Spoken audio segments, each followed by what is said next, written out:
என் அன்பு குழந்தையே, நீ கேட்ட வரங்களை உனக்கு அள்ளிக் கொடுப்பதற்கே உன் தாயானவள் இன்று உன்னை தேடி வந்திருக்கின்றேன். என் செல்லமே, இன்று அம்மா உனக்கு ஒரு எச்சரிக்கை செய்தியைத்தான் கொண்டு வந்திருக்கின்றேன். என் பிள்ளையே, உன்னை சுற்றி இருக்கின்ற ஒரு நபரால் உனக்கு மிகப்பெரிய ஆபத்து ஒன்று காத்து கொண்டிருக்கின்றது. அவர் உனக்கு மிகவும் நெருக்கமானவர் இல்லை என்றாலும் சற்று தொலைவில் இருந்து கொண்டு உனக்கு இந்த ஆபத்தை ஏற்படுத்த காத்து கொண்டிருக்கின்றாய்.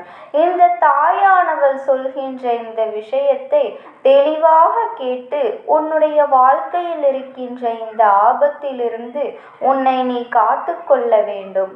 அம்மா, நீ காப்பாற்ற மாட்டாயா என்று நீ என்னை பார்த்து கேட்பாயே. ஆனால் என் பிள்ளையே, அம்மா நிச்சயமாக உன்னை காப்பாற்றத்தானே வந்திருக்கின்றேன். நான் சொல்கின்ற சில விஷயங்களை எல்லாம் நீ சரியாக புரிந்து கொண்டால் நிச்சயமாக உனக்கு வாழ்க்கையில் உன்னை சுற்றி வருகின்ற எல்லா தவறுகளையும் எதிர்கொண்டு எல்லா கஷ்டங்களையும் எதிர்கொண்டு உன்னால் வாழ்க்கையில் நிச்சயமாக வெற்றி பெற முடியும். ஒரு ஆபத்து என்றவுடன் பயந்து என் பின்னால் ஒளிந்து கொள்ளாதே. எல்லா ஆபத்துகளையும் எதிர்கொள்ளக்கூடிய திறமையும் சக்தியும் உனக்குள் இருக்கின்றது. அதை புரிந்து கொண்டு நீ உன் வாழ்க்கையில் எல்லா விஷயங்களையும் செய்ய வேண்டும். உனக்கான மனதைரியத்தையும் மன வலிமையையும் இந்த தாயானவள் நான் தருகின்றேன். அதை நீ என்னிடத்தில் இருந்து பெற்றுக்கொண்டு உனக்கான விஷயங்களை எல்லாம் சரியாக செய்துவிட்டு உன் வாழ்க்கையில் உனக்கான வெற்றியையும் நீ உறுதி செய்ய வேண்டும். என் பிள்ளையே, ஆபத்து என்று நான் சொல்வது உன்னை பயந்து ஒளிய சொல்வதற்காகவா? இல்லை, எதிர்த்து நின்று வெற்றி பெறுவதற்காக.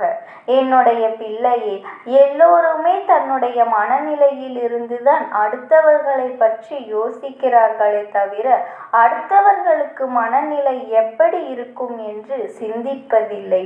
இதனால் அவர்கள் என்னென்ன வேதனையை அனுபவிப்பார்கள் என்று யோசிப்பதில்லை.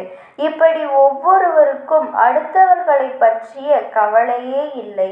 தனக்கானதை மட்டுமே யோசிக்க வேண்டும் என்று எண்ணும்போது நீ மட்டும் எதற்காக மற்றவர்களை பற்றி சிந்தித்து கொண்டிருக்கின்றாய்? என் தங்கமே, இப்படியெல்லாம் யோசிப்பதனால்தான் உனக்கு ஆபத்தை விளைவிக்க வேண்டும் என்று அவர்கள் எளிதாக நினைத்து விடுகின்றார்கள். அவர்கள் மனதிற்குள் சிறிதளவு கூட தயக்கமும், நாம் இதை செய்கிறோமே, இதனால் இவர்கள் எத்தனை கஷ்டங்களை அனுபவிப்பார்கள் என்ற எண்ணமோ வந்துவிடுவது கிடையாது.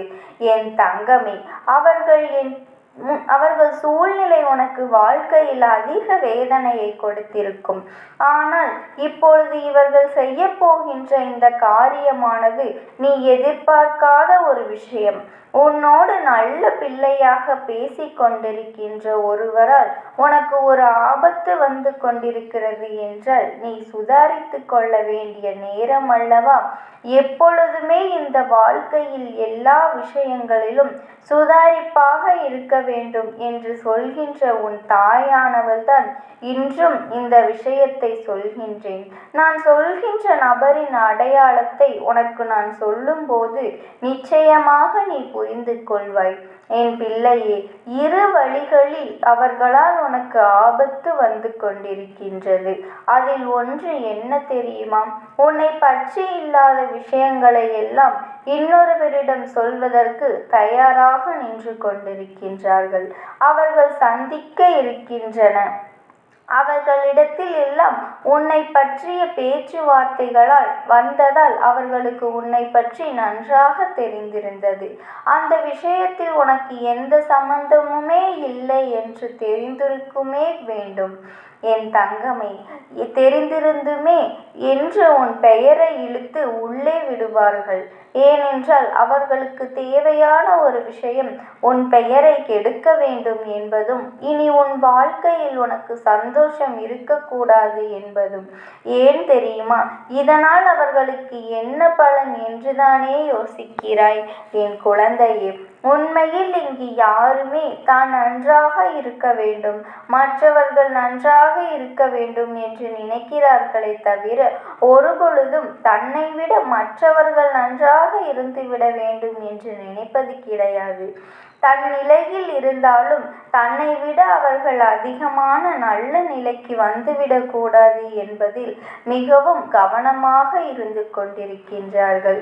அதனால் என் பிள்ளையே, உன்னுடைய வாழ்க்கையில் இது போன்று நடக்கின்ற ஒவ்வொரு விஷயங்களிலும் ஏதோ ஒரு கஷ்டங்களும் துன்பங்களும் துயரங்களும் மற்றவர்களின் வார்த்தைகளால் உன்னை காயப்படுத்தி துளைத்து எடுக்கும் பொழுதெல்லாம் நீ அறியாமல் நிற்பாய் அல்லவா?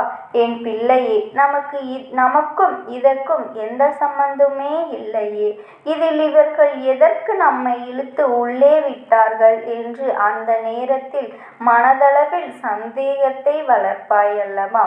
அந்த நேரம்தான் இந்த நேரம். இது போன்று இவர்கள் செய்கின்ற வேலைகளினால்தான் உன் வாழ்க்கையில் உனக்கான பல கெட்ட பெயர்கள் உன்னை தேடி வந்து கொண்டிருக்கின்றது. அது மட்டுமல்ல, இன்னொன்று என்ன தெரியுமா என் பிள்ளையே? மற்றவர்களை பற்றி ஒரு குறையை யார் உன்னிடத்தில் சொன்னாலும் அதை ஆமாம் என்று கேட்டுக்கொள்ள வேண்டுமே தவிர ஒருபொழுதும் அதற்கு எதிர்ப்பான கருத்துகளையும் அதற்கு ஆதரவான கருத்துகளையோ நீ தெரிவிக்க கூடாது. ஏனென்றால் இதை உனக்கு எதிராக பயன்படுத்துவதற்கு அவர்கள் தயாராக இருக்கின்றார்கள். உன் வாழ்க்கையில் சூழ்ச்சிகளை செய்வதற்கு தயாராக இருக்கின்றார்கள். என் பிள்ளையே, எப்பொழுதெல்லாம் ஏற்படுகின்ற விஞ்ஞான வளர்ச்சியின் காரணமாக எல்லோர் கைகளிலும் இருக்கின்ற அந்த கைபேசியின் மூலமாக மிக விரைவாகவே தகவல்கள் அடுத்தவர்களுக்கு செல்லப்பட்டு கொண்டிருக்கின்றது. என் பிள்ளையே, அந்த நேரம் நீ பேசுகின்ற வார்த்தைகளை எல்லாம் பதிந்து அவர்கள் யாரிடத்தில் சொல்லக்கூடாதோ அவர்களிடத்திலேயே சென்று சொல்ல காத்து கொண்டிருக்கின்றார்கள். என் பிள்ளையே, உனக்கு நேரம் சரியில்லை என்றால் எதுவும் நடக்கும், எப்படியும் நடக்கும். உனக்கான நேரம் சரியாக இருக்கிறதா இல்லையா என்பதை நீதான் உறுதி செய்து கொள்ள வேண்டும். அதற்காகத்தான் அம்மா இந்த விஷயத்தை இன்று உனக்கு நான் சொல்லி இருக்கின்றேன். இந்த தாயானவள் ஒரு விஷயத்தை சொல்லும் பொழுது அது என் பிள்ளை கவனமாக கவனித்து உன் வாழ்க்கையில் நீ பின்பற்ற வேண்டும். அடுத்தவர்களோடு பேசும்போது, அதிலும் சம்பந்தமில்லாத இன்னொருவரை பற்றி பேசும்போது அதிக கவனத்தோடு இருக்க வேண்டும். ஒன்று, அதை நீ மிகவும் அப்படியே தவிர்த்து விடுவது நல்லது. ஏனென்றால் அவர்கள் பேசிய வார்த்தைகளை கூட நீ பேசியதாக சொல்லிவிட்டு சென்று விடுவார்கள். இதுவெல்லாம் இப்போது மனிதனுக்கு சகஜமான ஒரு விஷயமாக மாறிவிட்டது. அடுத்தவர்களை உள்ளே இழுத்து விட்டுதான் தப்பித்து கொள்வது என்பது இவர்களுக்கு வழக்கமாகிவிட்டது.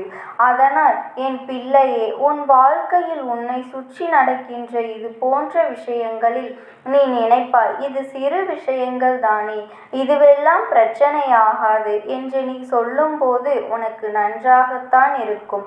ஆனால் பிரச்சனைகள் வந்துவிட்ட பிறகுதான் அம்மா சொன்னதை நினைவு கூறுவாய். நான் சொல்வதை எல்லாமே பிரச்சனை வராமல் முன்கூட்டியே தடுப்பதற்காகத்தான். அது என்பதனை நீ முதலில் புரிந்து கொள். அடுத்த பிரச்சனைகளை இழுத்து கொண்டு வராமல் அதற்கு முன்பே என் குழந்தை உன்னுடைய பிரச்சனைகளை எல்லாம் தீர்த்து கொள்ள வேண்டும் என்றுதான் உன் அம்மா நான் ஆசைப்படுகின்றேன். இந்த அம்மாவின் வாக்கின்படி என் பிள்ளை நீ கேட்டுவிட்டால் உனக்கு இந்த கஷ்டங்களை கொடுக்க நினைக்கின்ற இவர்களை நிச்சயமாக உன் வாழ்க்கையிலிருந்து தள்ளி வைத்து விடுவாய். அவர்களின் அடையாளம் என்னவென்று கேட்கின்றாய்? என் பிள்ளையே, அவர் ஒரு ஆண், சற்று உயரமானவர், தலையில் முடி சற்று குறைவானவர், பேசும்போதும் சிரிக்கும் போதும் எளிதாக மயங்கி விடுவாய். இவர்கள்தான் நமக்கு ஒரு நல்ல ஒரு உறவு என்று நினைத்து விடுவாய். பேசும்போது பலமாக பேசுகின்ற இவர்கள் உனக்கு பிரச்சனைகளை ஏற்படுத்தி கொடுப்பதிலும் அத்தனை பலமானவர்கள் என்பதனை நீ மறந்து விடாதே. என் பிள்ளையே, இன்று உனக்கு அம்மா சொல்லும்போது எல்லா விஷயங்களிலும் உன் மனது இதனை பெரிதாக நினைக்காமல் இருக்கலாம். ஆனால் நாளைய வாழ்க்கையில் இந்த விஷயம் ஒரு பூகம்பத்தை கிளப்பும் போதுதான் இந்த தாயின் சக்தி என்னவென்பது உனக்கு புரிய வரும். இந்த தாயானவள் அன்றே சொன்னாலே நாம் கேட்கவில்லையே, இவர்களிடத்திலிருந்து அப்போது சற்று விலகி இருந்திருக்கலாம் என்று அப்பொழுது நினைப்பாய். என் பிள்ளையே, காலம் தாழ்த்தி வருகின்ற ஞானத்திற்கு எந்த பலனும் இல்லை. அதனால் நான் சொல்லும் போதே இதையெல்லாம் சரியாக புரிந்து கொண்டு இது போன்ற குணாதிசயங்களோடு உன் குடும்பத்தில் யார் இருக்கின்றார்களோ, அவர்கள் யார் உன்னிடத்தில் பேசிக் கொண்டிருக்கின்றார்களோ, எப்பொழுதும் அடுத்தவர்களிடத்தில் ஒருவரை பற்றி தவறாக பேசுகின்ற குணமுடையவர்களும் அவர்களிடத்தில் நீ கவனமாக ஒதுங்கி இருப்பது உனக்கு மிகவும் நல்லது. இல்லை என்றால் இல்லாததையும் பொல்லாததையும் சொல்லி உன் வாழ்க்கையை தெருவில் இழுத்து விட்டு விடுவார்கள். அவர்களுக்கு இது வேடிக்கை. ஆனால் இது உனக்கு வாழ்க்கை அல்லவா? உன் வாழ்க்கையை காப்பாற்றிக் கொள்ள இந்த தாயானவளின் வாக்கை நீ முழுமையாக கேட்டு அதன்படி நடக்க வேண்டும். என் தங்கமே, நீ எதை பற்றியும் கவலை கொள்ளாதே. உனக்கு இருக்கும் நல்ல மனதிற்கு உனக்கு எந்த பிரச்சனைகளும் ஏற்படாது. எப்பேற்பட்ட சூழ்நிலையிலும் நீ மனதார என் நாமத்தை மட்டும் ஒரு முறை உச்சரி. உனக்காக என் இரு கரங்களை கோர்க்க இந்த தாயானவள் ஓடோடி வந்து விடுவேன். ஓம் சக்தி.